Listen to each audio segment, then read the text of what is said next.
আপনাদের পরিকল্পনা যদি আগামী 3 মাসের মধ্যে সমস্যার সমাধান করে দিতে পারে, তাহলে আমি আপনাদের পরিকল্পনায় গ্রহণ করব। চ্যালেঞ্জ ছড়ে দিলাম। বাদ দেন 3 মাস, আরো 3 মাস আমি তাদেরকে দিলাম। যদি 6 মাসের মধ্যে তারা সমস্যার সমাধান করতে পারে, তাহলে তাদের প্রত্যেকটি পরিকল্পনা আমরা বাস্তবায়ন করব। রাস্তায় বসে ভাঙচুর করা, রাস্তায় বিশৃঙ্খলা তৈরি করার দিন শেষ, সেই রাজনীতি শেষ। জনগণ এখন সেই রাজনীতি আর সমর্থন করে না। প্রিয় ভাই বোনেরা, আরেকটি দলের নেতাকে দেখলাম যে উনি কোথায় জানি গিয়েছেন এবং বক্তব্য দিচ্ছেন।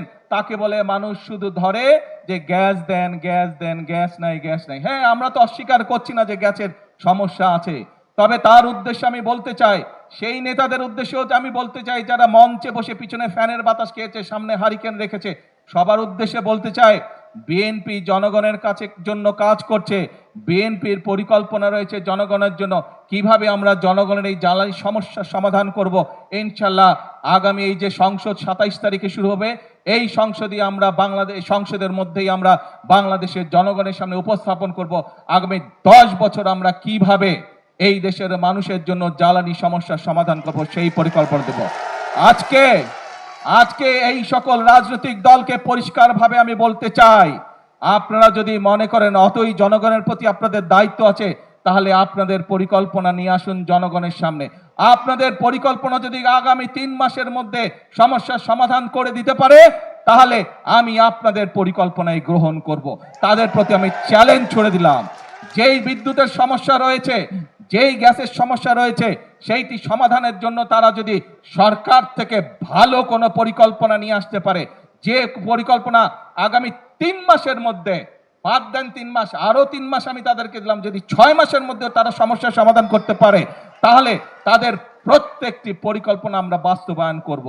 আর যদি তারা শুধুমাত্র জনগণকে বিভ্রান্ত করার জন্য, দেশকে বিভ্রান্ত করার জন্য এইসব কথা তারা বলে থাকে, তাহলে অবশ্যই তাদেরকে জনগণের কাছে ক্ষমা চাইতে হবে। কারণ একজন রাজনীতিবিদ হিসাবে শুধু জনগণকে বিভ্রান্ত করা তার দায়িত্ব বা কাজ নয়, বরং একজন রাজনীতিবিদ হিসাবে জনগণকে ধৈর্য শেখানো এবং সঠিক পথ দেখানোই হচ্ছে একজন রাজনীতিবিদের কাজ। সেই জন্যই আপনাদেরকে বলবো, আসুন, বিভ্রান্তির রাজনীতি স্বৈরাচার করে গেছে, মিথ্যের রাজনীতি স্বৈরাচার করে গেছে, ভাঙচুরের রাজনীতি স্বৈরাচার করে গেছে। আপনারা জনগণের সামনে প্রতিজ্ঞা করেছেন যে জনগণের জন্য কাজ করবেন। আপনারা জনগণের সামনে প্রতিজ্ঞা করেছেন যে আপনারা দেশ গঠনের জন্য কাজ করবেন। কাজেই সেই সব বিভ্রান্ত রাজনীতি বাদ দেন, সেই সব হঠকারিতার রাজনীতি বাদ দেন। আসেন, জনগণের জন্য কি করতে পারবেন, কি পরামর্শ আপনাদের থলের মধ্যে আছে, সেটি জনগণের সামনে তুলে ধরেন। কি পরিকল্পনা আপনাদের মাথার মধ্যে আছে যা জনগণের উপকার করবে, যা দেশের মানুষের উপকার করবে, সেটি জনগণের সামনে উপস্থাপন করেন। রাস্তায় বসে ভাঙচুর করা, রাস্তায় বিশৃঙ্খলা তৈরি করার দিন শেষ, সেই রাজনীতি শেষ। জনগণ এখন সেই রাজনীতি আর সমর্থন করে না।